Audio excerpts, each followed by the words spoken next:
bazasına əlaqələndirilmiş cədvəllərindən fraqment edilmişdir. Deməli, bir qayda olaraq bu sual nümunəsindən müraciət olunur, ona görə diqqətli olaq. Deyib ki, tələbələr və onda beləcə ki, bu cədvəl tələbələrdir və fənlər haqqında verilənlər bazasıdır. Deməli, okey.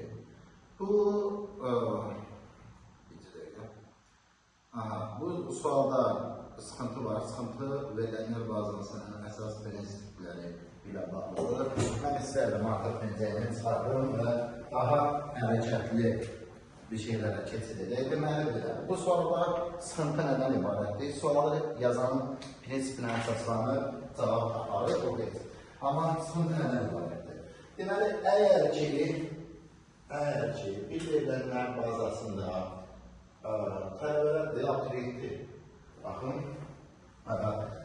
diqqət edək, fənlər haqqında, tələbələr haqqında cədvəl olsa, nəsə tələbə yazaq, laf əhərkini yazaq, tutaq ki, burada ailəsi olsun, burada ad, soyadın, soyad ad, atadır və kurs.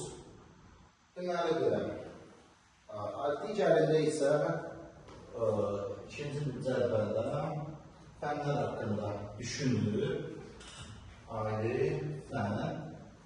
Gəlin, baxaq burada sıxıntı nədir? Bu, bir çox hallarda müəlliflər bu sualları səhv yazır. Bir çox hallarda, elə burada olduğu kimi. Məsələ nədir? Birincisi, burada, yəni bu sütunda, daha doğrusu bu fieldda, sahədə, field deyə bilərik, bəli deyə bilərik. Bu fieldda nə var? Sıxıntı. Deməli, verilənlər bazasının atomları qaydasına əsasən, eyni bir sütunda yalnız bir növ veri olmalıdır, yəni bir növ data olmalıdır. Yəni, soyad ata adı əvəzinə 3 ayrı sütun olmalıydı. Bu, 100%. Kimsə baxanda, real praktikadan başa çıxmayan yaşayan nə fərqi var?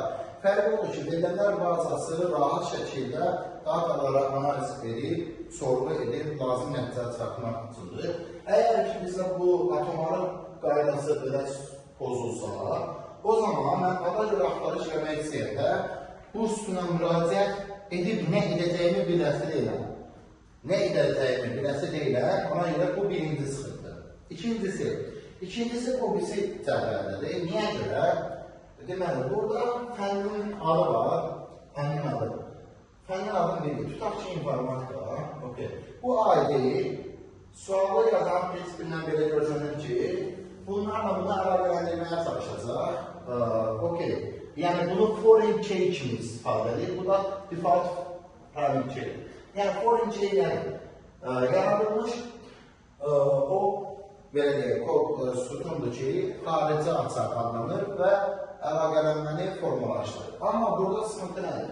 Əlaqələndirməni formalaşdırmaq üçün bunu istifadə etmək olacaq. Çünki burada 116 ayrı kimsə varsa, onunla əlaqələndirə bilər. Amma problem nədir? Bu cədvəlin sətirlərini, yəni yazılarını, yəni bir kodları, yəni obyektlərini bir-birindən mütləq fərqləndirəcək bir parametrə ihtiyacı var. Buna bir qayda olaraq parametr şey olub deyilir. Buna səbəbdən olaraq burada bir sıxıntı var. Deməli, əslində bu nə olmalıydı? Bu əslində olmalıydı, burada bir aydır. O tərəfə də, belə deyək, tələbə aydır. Bu, bununla əlaqələnməliydi və burada nə bilim, özünə uyğun aylar olmalıydı. Yəni, burada bu. Belə də olanda yenə də bir çoxlu sıxıntı olur. Deyim, niyə? Gördüyünüz kimi, verilənlərin təkrarlanması prinsipini çoxlu şəkildə tapdalanmışdır. Çoxlu şəkildə. Yəni, belə bir şey olmaz.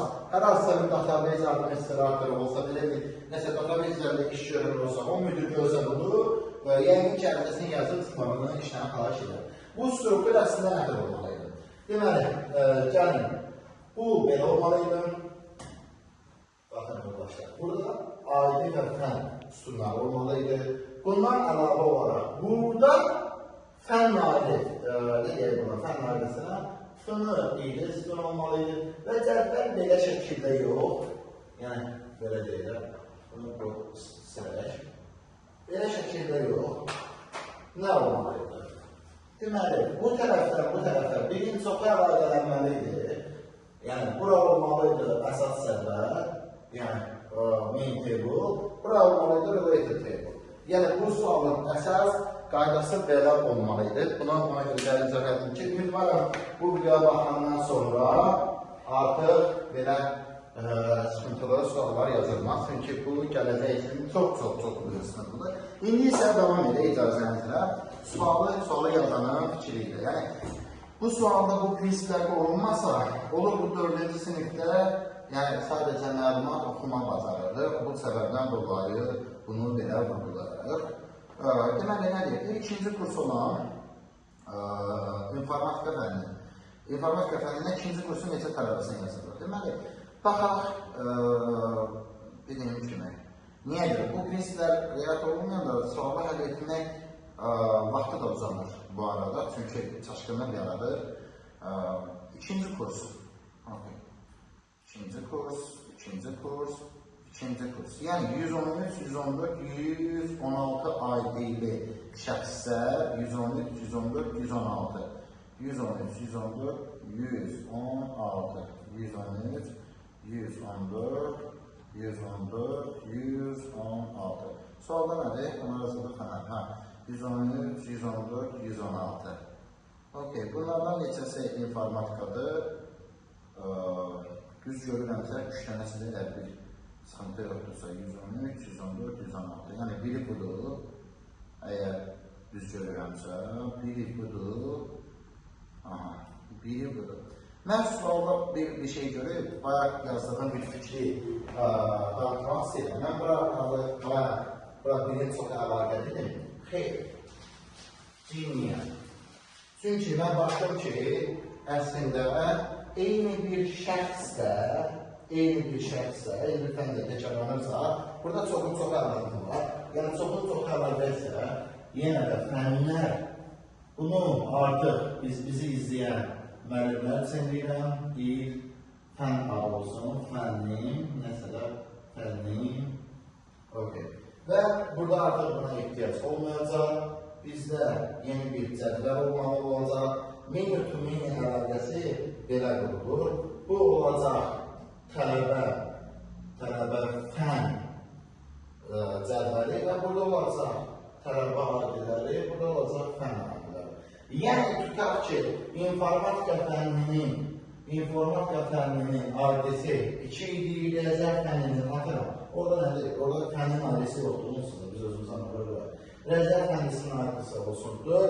O zaman biz nə edəcəyik? Tutaq ki, demək istəyəndə ki, 116 nömrəli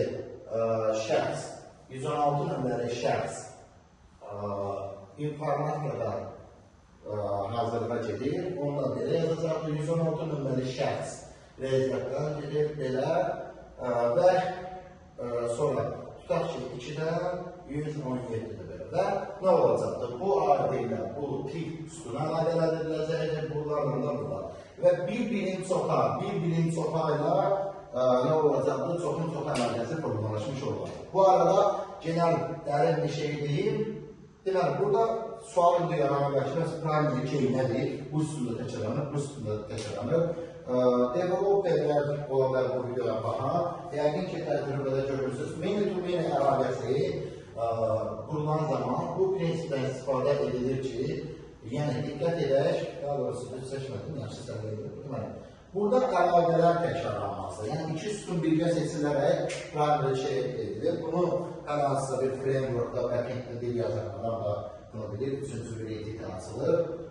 Yəni şəkildə, yəni 117 iki əlaqəsi bir daha təkrarlanan bilməz mənasında. Amma burada sıxıntı var. Deməli, sual gördüyümüz kimi başdan arqa semantik və həmçinin əsasda elmi praktik xətalarla, kobud səhvlərlə boğulur. Yəni sual öz məqsəd mənasından kənara çıxmışdır. Tamam edək.